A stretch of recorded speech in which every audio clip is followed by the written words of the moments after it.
There. Come on, go live, go live. All right. Hi, everybody, and welcome to another episode of Eating at a Meeting. I was trying to go live on Instagram. I don't think it's just worked, but oh well, it's good. I am so excited to be here today. It's going to be the last episode of the year, and we're going to talk about 2024 food and beverage trends. And with me today, we're going to prepare our palates, as the title says here. With me today in the bottom corner is Amber Kispert. She is the senior content producer for Catersource and the special event. To her left or right, whatever way we're looking at it, is Chris Sanchez, who is the managing partner at Lux Group, leading brands like Lux Catering and Events, drink bar service, market catering. You guys have got a lot of businesses there, Chris. That's awesome. Yeah. And you're in Utah. And he also serves on the leading Caterers of America steering committee and the ICA, International Caterers Association board. Awesome. And then to my left is Jen. I forgot to ask you how to say this, but Bargisen. Sorry about that, Jen. She is the senior vice president of Culinary for Sodexho Live and overseeing convention centers, stadiums, and what was the other thing? Zoos, aquariums, things like that. Zoos, aquariums. Okay, awesome. Well, you all are going to bring a variety of different perspectives to this conversation, so I'm very, very excited about that. One of the questions that I want to start with is, Amber, you wrote an article for Catersource, and you asked my friend Todd from Crew Catering in Charleston about trends, and his response back to you is, trends, what do they mean and why? So I really want to ask for each of you, what does a trend mean to you and why are they important? Amber, you want to start with answering that? Well, it's hard to answer because a trend means something different to each person. So whether it's a food trend or a flower trend or things like that. But I think trends are more like they're different than fads because fads come and go. They might be popular for a couple of months and then they peter off. Whereas a trend, I think they grab hold of the industry more and they have a longer standing power. So like some of the trends that obviously like local sourcing, that was a trend that came up how many years ago, and it's still every year we're talking about that. So I think it's things that impact the industry, they're popular, and they have staying power. Okay, awesome. Jen, what about you? I was actually going to kind of lean into the same concept. To me, local was exactly one of the places I went when we start talking about trends. It's something we've been talking about forever. And yet to me, how I define that today versus when the initial conversation started, probably 10 years ago now, right? I do think it means something totally different at this point, and the importance of it. And the ultimately where I answer the trend question is on the guest/fan experience, whatever that event is. That's really what the trend is in my mind. It's how to meet them at that full experience, whether it's the flowers or the food or whatever that may be. Right. Cool. And Chris, what about you? I think trends are an interesting thing because it's regional as well, right? Or even by country. And so things that may have been popular 5 years ago in LA are just catching up in Utah. So it is kind of a moving wave. I like to stay on top of those trends to make sure that we're relevant to our industry and making sure that we're providing like the most interesting and unique opportunities for our clients, especially with planners coming in from other states, being relevant in that sphere when they're like, hey, well, we want this, unique action station, or sustainability and local sourcing, regional sourcing are really critical to us.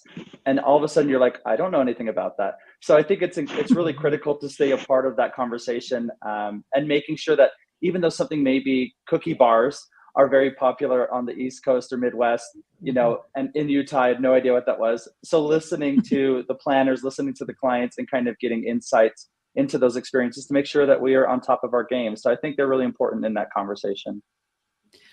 I love that because too, I mean, and as you said it, because planners and their attendees are coming to your state or your stadium or your convention center from all over the world. And so what they're seeing in their different countries or where they live might be different than what you're experiencing. So, making a collaborating and pulling all of those things together is really important. That's Well, and a really lot of times some, they want to see what your region offers as well. Most right. of the time, Mhm. that's kind of, speaking of trends, where we are right now is people want to come to Utah and see what the local products are offering, see what the local experiences are. If I fly to Austin for a conference, they want to see what's going on in Austin. I want to eat barbecue. So I think, Mhm. speaking of trends, that's definitely something that's a part of that experience. Yeah, I was just Yeah. going to add to that and say that's exactly it. We always have to go and say, how do we make it? It's easy to say, how do we make it uniquely New Orleans, right? But Mhm. what does Denver feel like? What does Indianapolis feel like? And the meeting planners, that has definitely been a consistent. We want it to be approachable, maybe some items that we can learn from, but moreover, how do I know I'm uniquely in Indianapolis or Cleveland Right. or Chicago, right? Yeah. Well, and a Yeah. big trend that Because I've seen lately is the fusion experience, where people are coming to Utah, but they want to emphasize all of their corporate headquarters across the country. And so we're doing like Dutch food and South African food, and then Austin, Texas, and Mississippi, all at the same event. So, I mean, it can kind Mhm. of get, wild that way. I did a party like that at the the hotel in the big hotel in Utah. What's that hotel called? The Oh, the Grand Big and the America. Little. Yeah, Grand America. Yeah. I did that Yeah. one for my old corporate company. We wanted to I love do that. different foods from different areas of the US. So, yeah. Okay, so 2024 flavors. What do you all are you expecting new flavor? I mean, how do we incorporate flavors? And one of the things, tangent on that, is that a lot of these trends we see are pushed towards restaurants. How are we then taking those trends and incorporating them into catered food functions for a group of 10 versus a group of 17,000? And Amber, I know you've done your article touches on that. So if you could start with that, and then Chris and Jen jump in on what flavors you think you're going to be introducing onto your menus. I think, I mean, there's such a blurred line between restaurants and catering now in terms of trends, like, because everybody is kind of looking at the same concept, the experiential, the sensory, the immersive. And I think it can translate to either way, no matter what the specific trend is. So, like, one of the trends that I saw for flavors was the spicy, the sweet heat. I mean, that can translate to either way. I mean, it doesn't really matter how many people you're serving to. It's just the ingredient. And I love, like, the hot honey trend was so big the last couple of years, but now it's expanding to be like mango habanero and all those kind of things. And I love the sweet spicy concept. It hits a variety of different touch points in your mouth. Yeah. Yes. Awesome. Yeah. I think fusion is really big. I know this is all trends come and go. We're seeing bell bottoms come back, right? I think fusion is really big. Like, we're doing gochujang tacos. So, like, fusing two different cultures together, and people are obsessed. And so, like, bringing in the heat, people are definitely loving heat and flavor and Mhm. color. And then in addition to that, like I said, the fusion of the experiences, because our cultures have all fused so much, right? It's not just Right. like certain regions aren't just those regions anymore. Like, certain countries have evolved. And so bringing those same offerings to our event experiences, I think, is really critical. I mean, I've had a client recently who said, we're not doing a white party anymore. That's, too gauche. So now it's going to be a fusion party. So it's color and different food types, introducing multiple flavor types or cuisine types from different regions into the same dish. And so, like, Okay. there's a lot of focus on that. I think companies are trying to say, like, we're diverse, we have a unique offering here, and they want their events to represent the same experience. Very cool. Jen? Yeah, I'd say where we're focusing is kind of on the classically less is more, right? Okay. So if you're going to do that exploration into the Korean fried chicken scenario, you don't also have to add 4,000 other things, or maybe do it. Some of the things in particular in our convention centers that we've really been discussing lately as we look to our forward menu planning. The idea that we traditionally had all these stations that had every representation of gluten-free and chicken and beef and pork, because we all know it has to be there. How about just simply doing the gochujang taco correctly, with maybe a masa maker out there, and actually getting really deep into those flavors and the experience? And we're really exploring that a lot more than we have. Whether it's the footprint of those types of Mhm. scenarios and the finances of them, and some of the different meeting planner considerations, but at the same time, it allows us to really make a meaningful experience around it, right? Not Yeah. just put out a lot of different options. Well, and let's just jump on that real quick, because I think too, like going to events and especially at convention centers, you have this massive amount of food, right? And you're trying to meet a variety of different dietary needs and flavors and cultures and whatever. But can we do the same type of presentation with it still being the wow factor with less quantity of things for sustainability purposes? Well, and I think a perfect example of that, some of the things that we've been using to drive our menuing and look to the forward path are the Future 50 food report that came Mhm. out a while ago now, but that discussion of, 75% of the planet eating 12 to 18 foods and all of the grow agriculture that's around that. So when you start looking at some of the foods that are recommended to get diversity in our food supply and in our events, things like nopal, right? Yes, Mhm. traditionally has been a food out there, but when you start to give somebody a nopal taco, right now it's an education point, but they're not sitting there going, "Oh, where is the shrimp and the beef and the," right? So it allows you to hit plant-based initiatives, hit initiatives that make it different and new and interesting. I'm not saying it's the right for every location, but that's the type of scenarios where we see that those solutions fit best. Okay. Well, I think to speak to what you're asking, Tracy, what Jen's point was, even with the masa, right? Like it's a beautiful ingredient, and really leaning into that and using it as a platform. And you can do bowls made out of that. You can do like a tamale bowl. Like there's all Mhm. kinds of beautiful things, and it's such a simple ingredient that's so versatile, and a fairly sustainable ingredient. I mean, we could get really Mhm. deep into the ins and outs of that experience, but Mhm. I won't for now.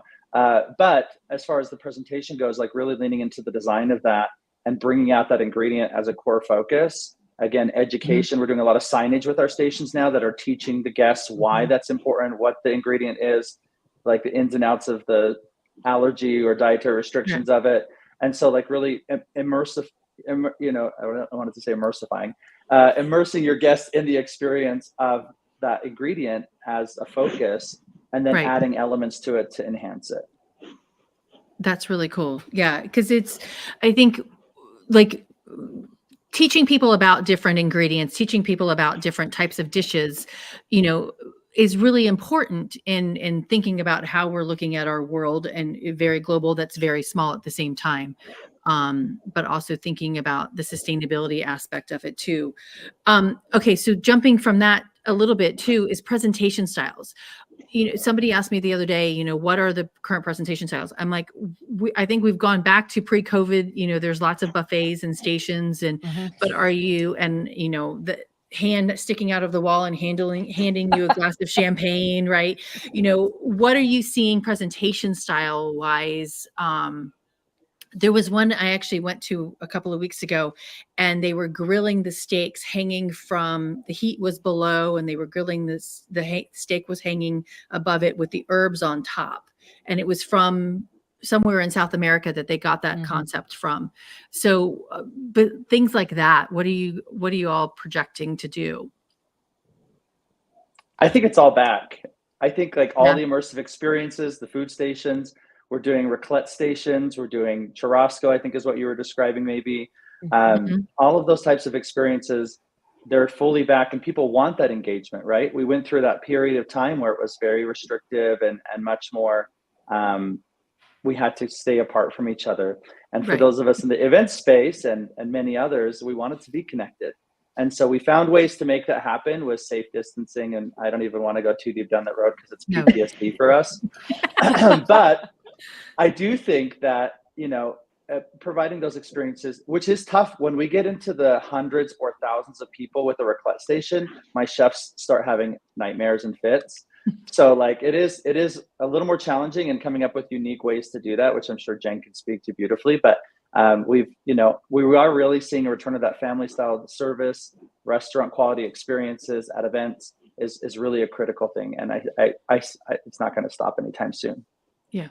Yeah, and I think, Chris kind of some of the same festivals and some of those large format, I kind of tend to see it a little bit of a different way, that they're the perfect opportunity for us to explore those, right? The fans in the NFL or any state, they come out because they just crave that experience, but they want each and every one of those concepts to tell them they're quintessentially in Texas or whatever. So it translates right back into convention center spaces. I think one thing we're trying to be cautious of is not chase the fads, right? Mhm. Not start, hanging things in the middle of a ballroom if we don't actually mean to, execute it to that degree. So it's always that balance. Um, but I agree with you. It's absolutely the experience. The other thing that we're really driving into that, I think COVID stripped it away and everybody's working on trying to figure out how to inject it. But the service and the hospitality components, Mhm. while all the mixology is amazing and it's awesome, there's so many other service elements that we do as an industry that we're really working on getting back to that. Whether it's we just had a plated event for something and we discussed ordering tableside, right? Mhm. Do we want to introduce those elements? Even though it seems like something we've traditionally done, obviously through COVID, a lot of those elements got stripped away, and a lot of the things that make them really special events, whether it's a gala event or does every single lunch, even if it's for 10,000, have to be huge, large format buffets that Mhm. are up and down in 45 minutes, or could we do them in ways that we are hand making the masa tacos there and having even a Right. little bit more of a quick serve type of Yeah. experience, but you could at least talk to the guests and they can choose their offerings.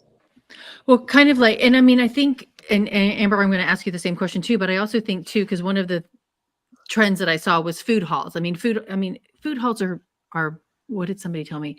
They're the malls. It's a version of the mall food court, right? I mean, that's basically what a food hall is, but an upper level. But catered events are kind of like that in general. Mm-hmm. Yeah. I'm like, we've been doing that for years. So Amber, Well, on and the front you're of like, oh, sorry, go ahead. Tracy. No, go ahead.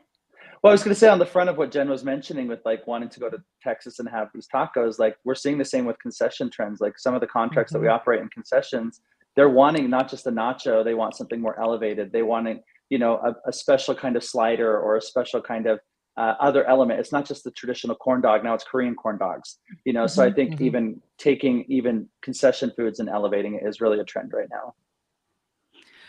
Well, and when I was in Atlanta and I went to the Braves game, I remember when they would bring the opposing team. And I remember when Baltimore came and played, and I'm an Orioles fan, that they brought the crab cake in, and that was one of the concessions. And so same along those same lines. So I like that. Amber, what did you find in your research across the country about presentation styles?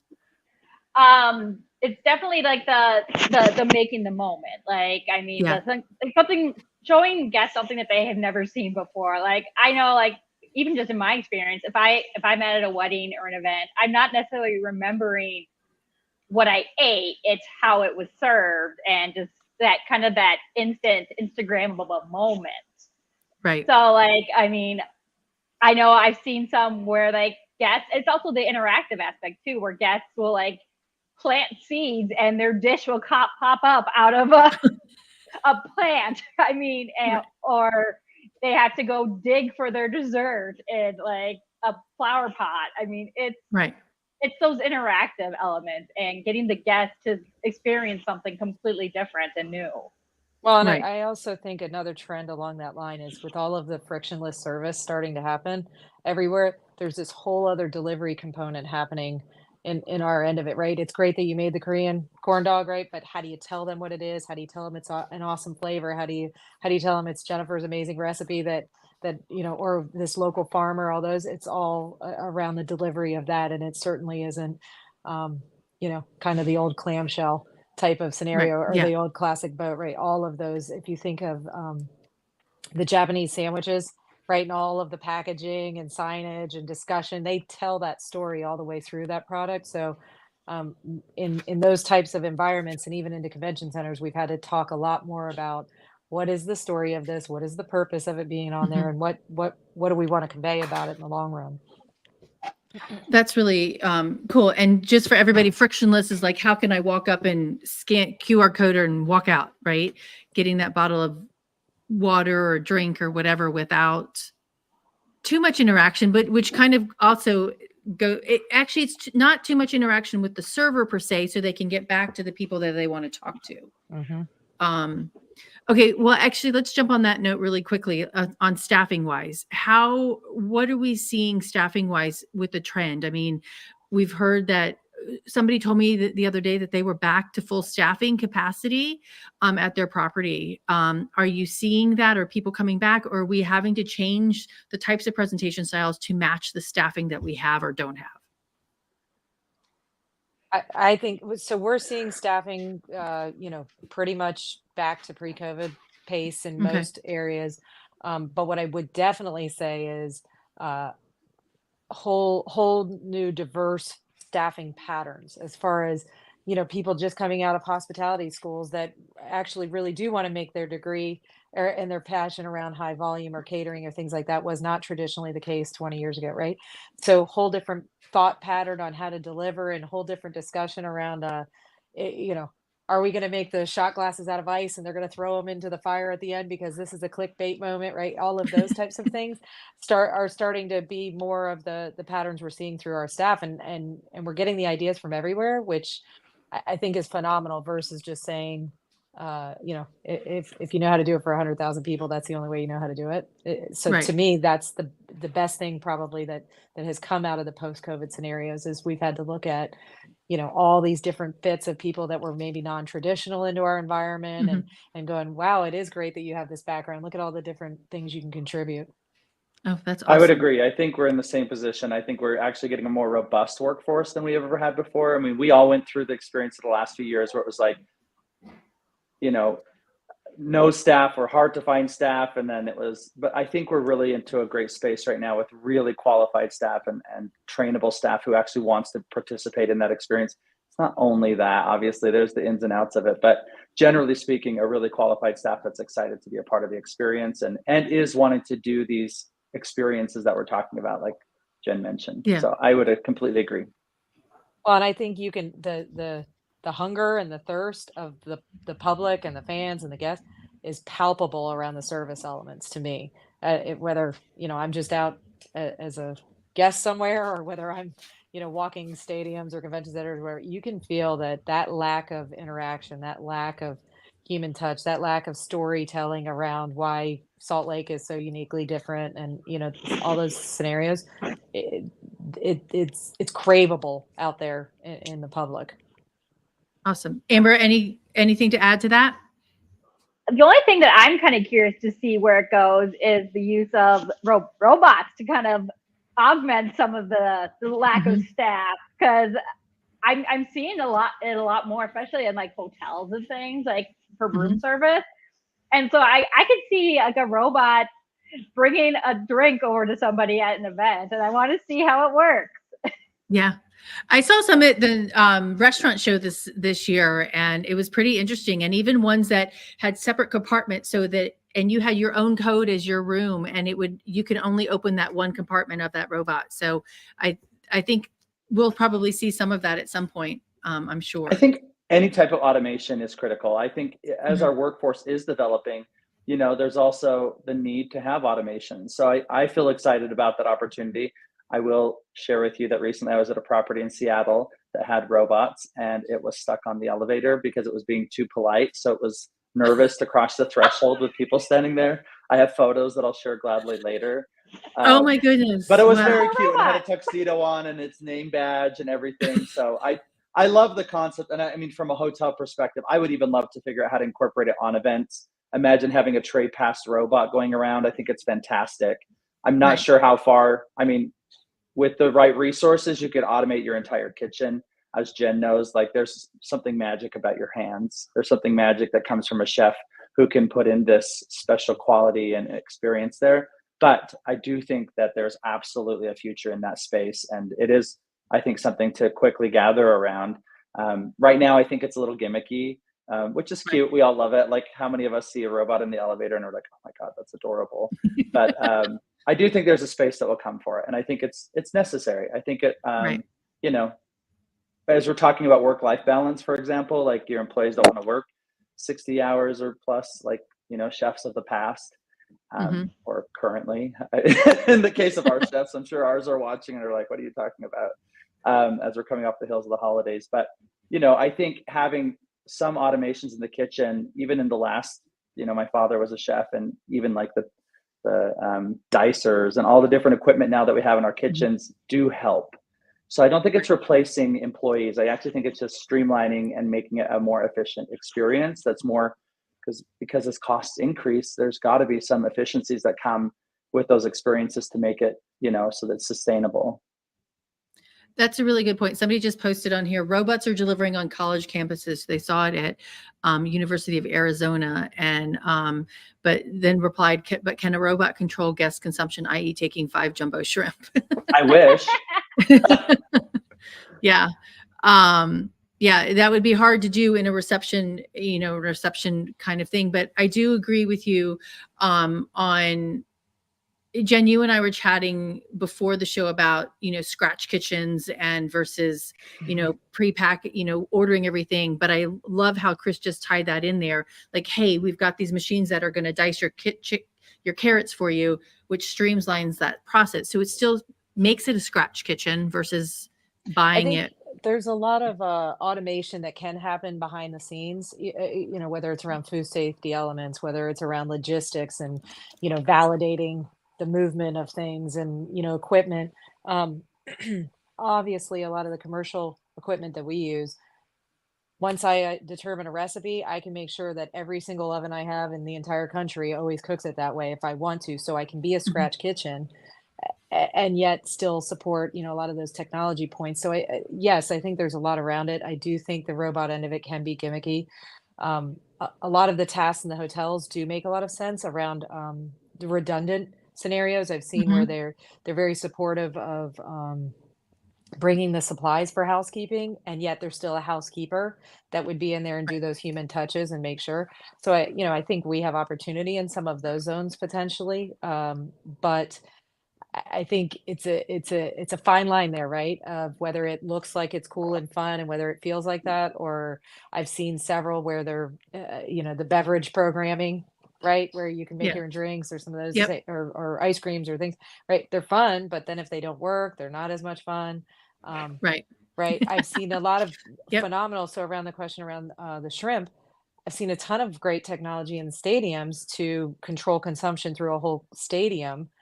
Somebody can walk up to the walls and pour their beer, and yet it knows who you are and knows you're not, it's the third quarter or whatever that may be.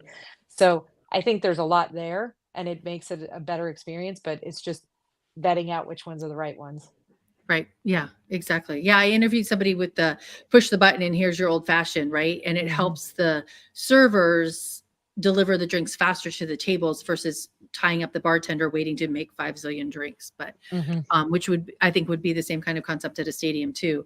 Okay, I want to go back to flavor perspectives as well on trends. Two more topics on that, like the health and wellness / functional. Are you tying any of those? Because a lot of people are looking for their food and beverage to be a lot more functional for them, to make sure it's healthier, more nutritious. Are you incorporating those things as well? Or are we going to the side of nobody cares about their health when they're at an event. They want to just eat whatever they want. It's a mix. Who wants to jump in? Okay. Yeah. It's a mix, right? Because you certainly get the event still that want a corn dog and tater tots and French fries. It still happens, right? We get a bride who wants that. We get corporate clients who want health focus, right? So it's 100% like we want green smoothies and we want all of these elements. What I mainly find is a little more in the middle, right? We want to serve our guests, but we want to make sure that these dietary restrictions and allergies are covered. We want to make sure that, these elements of health are a focus, but not necessarily the end all. We want our food to still taste good. That's really where I see the trend is, right? I see it more like we want sustainable products, but we don't want everybody to have or a vegetarian option, but we don't want everybody to have a stuffed mushroom anymore.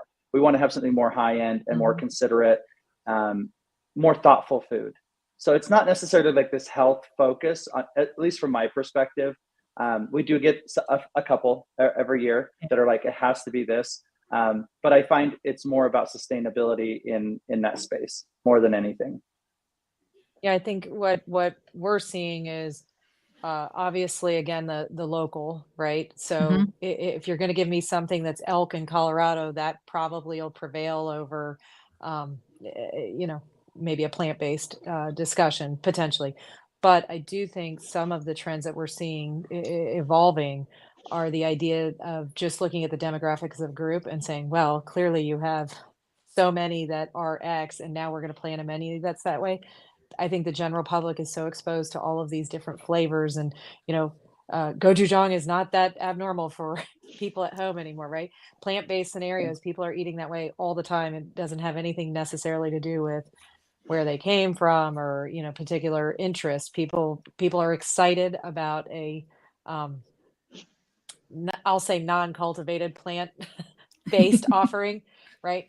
Um, Even though I know all plants are cultivated, but I do think that part of it is taking over a lot more. So putting the plant back in plant-based. Correct. Yeah. Correct. Yeah. Yeah, I mean, if you More offer real amazing, food, right? Yeah. right, Yeah. real food. Yeah, exactly. I think the general public, when you're looking at a lot of the trends, the idea of non-processed is taking hold huge. So Right. telling that in our spaces, that doesn't mean, you know, obviously, it's the one time you're going to this amazing concert that you've been waiting all year. Of course, you're going to go. Give me the full fat, but the whole idea that you know, everybody wants a mac and cheese bar, everybody wants a mashed potato bar kind of scenario, I think is long gone. Okay. Amber, what else did you find chatting with? Yeah, I think it like Chris says, it's a matter of giving people the choice and the options. Like I was at a conference and they had both just regular like iced lattes on tap, but then they also had like energy lemonades, which is more that the functional beverage side. So it's giving the people the option to go the healthy route or just go with the comfort and what Right. what they're used to and what they're craving at that moment. Okay, cool. Chris, I wanted one thing that you said a second ago is like, well, healthy and it still needs to taste good, but can't they both happen at the same time? Healthy 100%. and taste. Okay. Yes, but the world that we existed in for a very long time was healthy had to be disgusting, Right. right? Or if you had a vegetarian diet or a gluten-free diet, God forbid, you were getting the Right. worst product. You were getting terrible bread, terrible crackers, Hmm. and just even in the last few years has that evolved into a really beautiful, conscious product that is like actually edible by all audiences. And so it's exciting. I think that's really what people want is they want to have good food. And my partner and I, as we travel across the world, right? I mean, you leave the US and it's not uncommon to have organic, good quality food at a really good price. Whereas then you come back and all of a sudden you get the stomach ache because we're going back to processed foods. It's a little exaggerated, certainly. But I do think that that's evolving here now. And I Yeah. think and people are wanting that and they're needing that and their bodies are telling them that, right? Because the products that we put into our milk and into our bread have, you know, gone so far as to make us sick. And so, without getting too political, I think that it's really good to have this new evolution because people are watching what they eat and not in the, you know, not in our mother's way of healthy, right? Where we're Hmm. like eating or drinking Diet Coke because that's healthier than Coke. We're talking about like going back to those core products like the masa and things like that. That's like we're looking at that ingredient and then we're bringing in the fullness of that ingredient so it can taste delicious. Awesome. One Facebook user, and I think I know who this is like my 13-year-old equates healthy with not fun. So we can make it fun, right? It doesn't have to Absolutely. be, yeah. How do you do that, Jen? And when you're trying to make a healthy food and make it, you know, for the people who are like, oh, that's gluten-free and curling their nose up it, but it's a delicious gluten-free. I don't know if this is going to be overly trend forward. Some could say it's the anti-trend, but the truth is you get the best ingredients at the right part of the season and do minimal amounts to them, right? And you Mhm. meet that expectation. Have you ever been with, you know, your child or somebody else's, your niece or nephew or whatever, and taken them out and picked berries with them in the season, right? Have you Right. ever, right? Even though they go, oh my gosh, not beets, you go, great, let me actually pull it out of the ground and give you a beet with very minimal done to it. And everybody suddenly awakens to those flavors because in a lot of those processes, not that they're the wrong thing for all, I mean, they're the right thing. Sometimes everybody enjoys their mac and cheese, that comes out of a box or whatever that may be. But um, when you suddenly awaken those flavors again, even if it's something like, somebody that grows chicken near you and you get a fresh one that way, right? All of a sudden, the flavor is exciting, right? Especially if it's locally driven and it's something you can only get in the Southwest, right? Like Hmm. I don't anticipate necessarily being in Ohio and really enjoying a cactus taco, right? But if I'm in the Southwest and it comes right off of a fired oven, almost like artichokes, suddenly you go, "Oh my gosh, I've never had that flavor before." And it's all healthy, but again, Yeah. probably anti-trend, but it's just reminding ourselves of those types of scenarios again, whether it's in beverage or food. Right. Jen, I think it's dead on. I just had an experience at a 2 Michelin star restaurant, and it was all grown at their farm.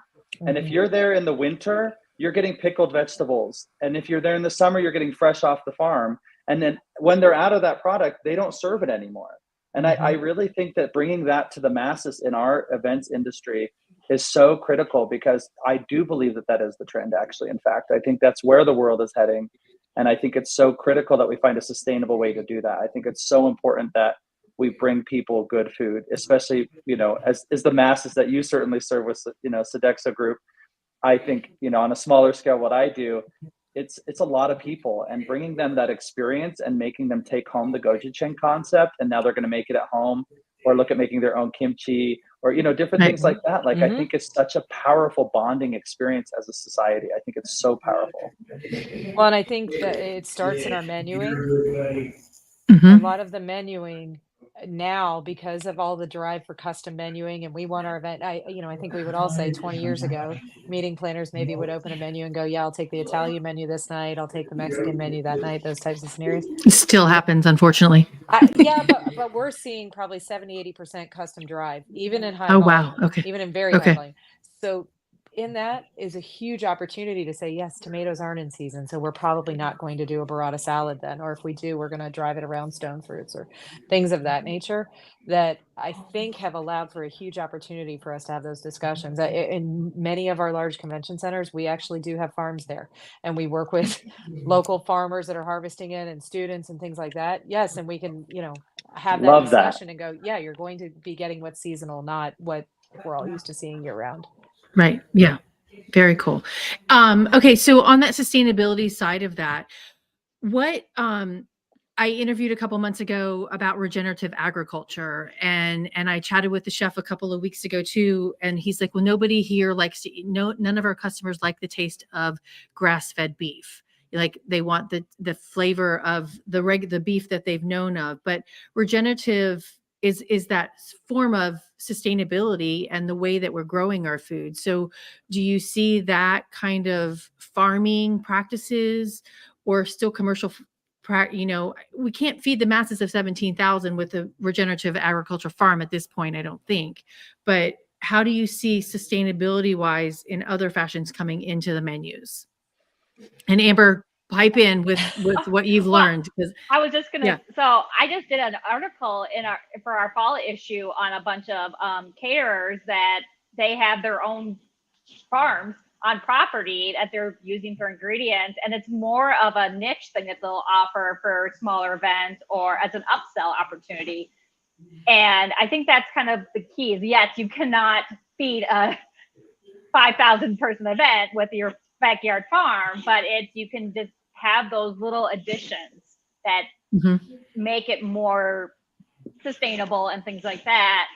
And then you you bring the guests out to the property, and they kind of see how much work goes into these products, and then maybe that influence their choices going forward as well.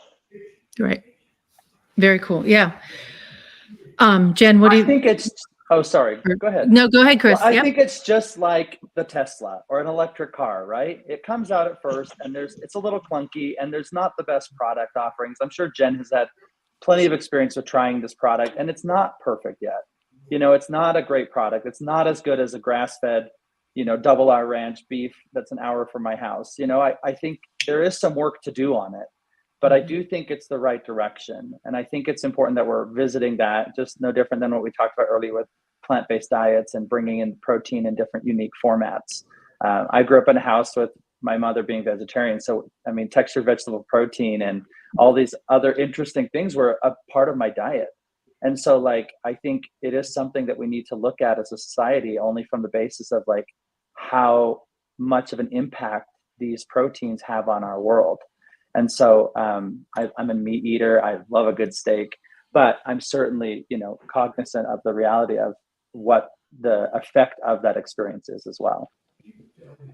Yeah, Margaret just piped in. Hang on. Yes, Chris, incremental steps is a better product. Yes. Thank you, Miss Margaret. Okay, Jen, sorry. I was going to say, I think right now where we're leaning, I think everybody went, full force forward with, this is something new and cool. And then everybody suddenly, I don't know, Chris, if you had the same experience, but we definitely had experiences in volume where people are like, I'm sorry, you gave me something that has meat in it, because some of the products were so good. I mean, you'd almost be in the dining room with the packages trying to go, you don't understand. This really is what it says it is. But I do think where we're focusing a lot of effort now, while the dust settles a little bit in that zone, is in the, unprocessed vegetable scenarios and things of that nature, and the impact that we can have in volume, which are things like using amaranth, are things like using seaweeds, are things like ube or whatever that may be. Trying to drive the grow around those demands is part of where we're trying to focus our sustainability efforts, as far as menu planning and delivery. I think it's here to stay. I just think the jury's still out on which ones are the right ones. And then you start involving the sustainable carbon footprint scenarios related to all of them. And, I think we're in treading lightly in that water, but obviously offering it when it's, passion project for people. Very cool. Okay, so let's see. We've already talked about technologies a little bit. One of the things that I saw in a couple of different things is engagement and purpose, like purpose-driven food and beverage, which kind of ties exactly into what we were just talking about. But do you see that being even more so with just the sustainability, or is it Chris, you've mentioned dietary restrictions, and I'm a huge advocate of making sure that everybody's fed and that they can get to the table in participating. But are we, and Jen, you actually also mentioned, explaining where the story behind this. Are you getting more and more clients that are asking that, or are you going to just be doing it as this is part of how we share our food and beverage? I can jump in on at least on that one Yeah. for mine. I think where we're really leaning into it is that, obviously as you get more volume, it's very easy to forget your why, right? Mhm. And it's easy to lose that in what a meeting planner wants and what a client wants and what this game means to the local team or things like that. So we are absolutely uh, wanting the story, right? If I'm passionate about making you this amazing dish that my mother always made for me, guess what? I care a whole lot about how it's made. I care about telling that to you. I care about using the right ingredients. All of the things that really make that event and an experience special to the guest and fan come alive through that versus, some of the other stories of, I'm not quite sure how this was grown and I'm not quite sure, like when you get to sit there, like one example I have around it is did a ton of work for a lot of years with Chef's Garden, right? Not just in the restaurant. We always think of them in the restaurant setting, but I did a ton of work on their volume scenarios where they would have products that were at their absolute peak, but maybe weren't the exact diameter that a restaurant would want or something, right? I would buy all of that and it would become, amazing heirloom tomato scenarios in high volume.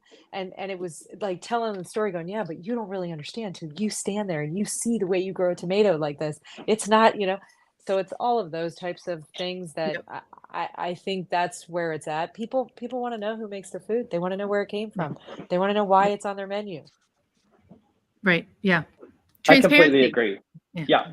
I think it's so critical that it is, and Jen, speaking on your behalf, it's clearly ingrained into the culture. So it is for our organization as well. It's something that the employees drive because of their passion, and it's who we end up hiring as well, and they want to be a part of that. So no different when we were talking about where the world of teams are, and bringing employees back. The passion's there. People believe in this, and they want to be a part of that shift and that change. And so when we sell our menus, it is custom, it is from scratch, and that's not an option. That's how we produce. And so that's who we are. That being said, we've opened recently a smaller, more value-focused catering brand that is a little more quick service for corporate clients and things like that, where they're feeding 700 people in their offices daily. And that product, though, is still the healthy, locally focused product, but it's not quite as scratch. It's not quite as custom. And so we're still offering that, but it's still, it's still the essence of that experience. It's still the emotion of like well-sourced regional products that still has that same health benefit, maybe on a different scope. And so I think regardless of where that, what the level of that dining experience is, it's still focused around sustainability. It's still focused on regional sourcing. It's still focused on good, healthy products. Awesome. Okay, we're at the 46 minute mark, but I have 2 questions left for you all. And Chris, especially, you've got the drink bar service too. I want to talk about beverages. We've talked a lot about food, but Wine Enthusiast magazine said that low proof and no proof will become a part of the norm in 2024 and beyond. So I've had a really big challenge in getting them in hotels, at events, and one catering service manager says, well, nobody ever wants those. They're not drinking them. How are you incorporating low and no proof beverages into your menus? And Amber, pipe in of whoever else is doing it. I mean, and to me, it's a moneymaker. It's an opportunity to make more money. Enormously. But how are you doing it? And what do you think you'll see we'll all see in 2024? So first thing is, I'm from Utah. So we were the originator of the zero proof experience. Okay. We know about zero proof. Usually it comes out in the dirty soda bars and things like that. But all joking aside, it's such a critical thing. The world has realized, the benefits of not drinking alcohol, of having a sober living experience. And that's come from many things, but especially through COVID. I think a lot of people found some dark times with those experiences and wanted a little more clarity. And so in every major city, you're finding zero proof bars, mocktail lounges. Like it's such a big thing. And so vendors who are not providing that as an experience, it's time to catch up. I mean, it's really it's the moment for this. Even in Utah, we're starting to see pop-up shops and retail locations for zero proof. We have individuals coming to us selling Zilch, which is a product that does, it's like a champagne. And I swear to you, it actually has the beautiful essence of that, like that grape that's been sitting there for, how many years. And it actually has some of that same experience, so that you feel like you're still enjoying a good beverage without maybe the effects of the alcohol. So I think having those opportunities, those mocktails, and I just bought this book. I don't remember what it was called, otherwise I'd plug it for everybody, but it's so gorgeous. And it's all about how to make your own vodka, but it's zero proof. It's how to make your own whiskey, but it's zero proof. And it's the recipes and how to make it, and then how to incorporate that into a cocktail. And it has all of those elements that for those of us who do love to drink, remember about what whiskey tastes like on your palate and what wine tastes like on your palate, so that the guests who are wanting that experience still feel like they're participating. It's, you don't just want to order when we're trying to, we're hanging out with some of our colleagues, and we'll sneakily order just like a tonic over with, a garnish so that, so we don't have to feel like we have to rally until 4 a.m. But I think it's no different than what we're talking about with food, where it's like, it's not good enough just to serve a stuffed mushroom. You can intentionally beautifully do a stuffed mushroom, but that was the go-to of the past, right? Everybody gets a stuffed mushroom. And now it's like, we want the same experience in beverage, and it's such a robust offering. I mean, it's so many people are wanting it. Almost every bar is saying, hey, we want this, but we also need to make sure we have something that's available for our guests who are wanting to imbibe. So awesome. Well, this thing even add, just think about kind of the popularity of experiential cocktails, with the flavor blasters and the flaming and all those things. All those elements can still translate to non-alcoholic. It's beautifully. It doesn't have to be a cocktail. You can still have those wow moments and the experiential aspect for those that and people will buy it. Right. The flavor. Yeah. The flavor of that. Jen, what about you? How are you doing that in convention centers? Convention centers, obviously, when you can offer the experience and the story, yes. I would say in some of the larger formats and stadiums and some of those scenarios should be there. But when the general Right. public's given the opportunity, you don't see a lot of movement on it. Mhm. Um, that having been said, I am shocked at how many conversations I've been in with food and beverage professionals in the last 6 months, all comparing not just on the drink portion of it, but the craft beer, Mhm. portions of it. And you don't understand, this one's much better than this one. And I really love it. And this, da, da, da. But all the same craft energy and enthusiasm around all the brewery elements, same in that space. I mean, the competition is heavy. The beverage world is it has so overtaken. I don't think anybody anticipated how big that beverage Yeah. component was going to be. I don't know, Yeah. kombucha is going to be the long-term thing, right, everywhere. But I think the NA is here to stay. Yeah. I do too. As a non-alcoholic drinker now, almost 4 years now, so it is. I love it, and having the flavors and the curation of Mhm. it, just like you're, making a dish for me. I want that beverage to be curated. Okay, so to end out the year, to end out every show, I always ask everybody the same question: what does a safe, sustainable, and inclusive mean to you? But looking at those three words and going into 2024, what does safety, sustainability, and inclusion mean in 2024? I'll jump in. Okay. I think, right, here I am. I think that what's so critical is that it becomes seamless in our experience.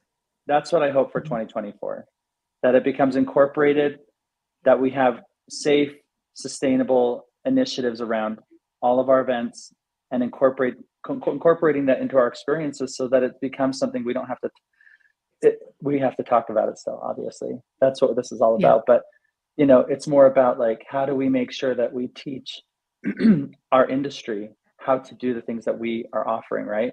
Like I'm inspired by what Jen and Amber have shared, and Tracy, the experiences you've shared. I think that continuing to share these things is critical to make sure that our smaller colleagues, our larger colleagues, everybody's speaking that same language and has the same idea that we can provide our society, our cultures, all of these amazing experiences so that they can attend these events, have awareness around their dietary or restrictions or allergies and any of those needs, and that we can more succinctly offer those things. My marketing director is gluten intolerant, and I watch as we order lunch the stress that creates for her, and the experience that happens when a guest shows up panicked because they didn't RSVP, which we won't talk too much about, but they are able to show up to the event, and we've already decided that we're going to do a percentage of our overage as a gluten-free meal. So I think having more awareness around that and being more prepared with our teams in that experience is what my hope for 2024 is. Awesome. Yeah, I mean, I would echo that the seamless portion of it is where the emphasis is, right? That nobody should have to feel, is my food safe? Whether it's, physical safety, all the normal, time temperature safety or allergen safety. Allergen is now absolutely in the forefront as far as all those discussions go. But I do think where we're focusing a lot of our efforts and energy is that it doesn't feel like you're ordering a different meal, that it doesn't feel like, right, that it's just part of who we are, and we're not simply taking every inch of dairy, every inch of gluten, every inch of nuts out of every dish we do and calling that Right. your day, right, the mushroom, right? But rather that we have solutions that allow you to pick and choose and experience the event the same way anybody else would, but rather just say, hey, could you give me a little more information on how this was made, or or when the question comes up, could I have it made this other way, that you get much more of a restaurant style response versus, Mhm. sorry, that's not how we made it today. It wasn't on your BEO or things of that Right. nature, right? I think that seamless integration of all of those. And then on the inclusion part, specifically, I know where a lot of energy and attention that we have is the inclusion of ideas, right? The idea of not being afraid to fail because somebody wanted to do it in a little bit of a different way or things like that, but rather to explore that and feel that and see where it goes for us. That's awesome. I love that. Amber? Well, I'd also agree with the seamless, but I'd add maybe a little bit more transparency. So like not having to ask if something can be made gluten-free or can it be made vegan. I mean, just automatically have all those options available and visible.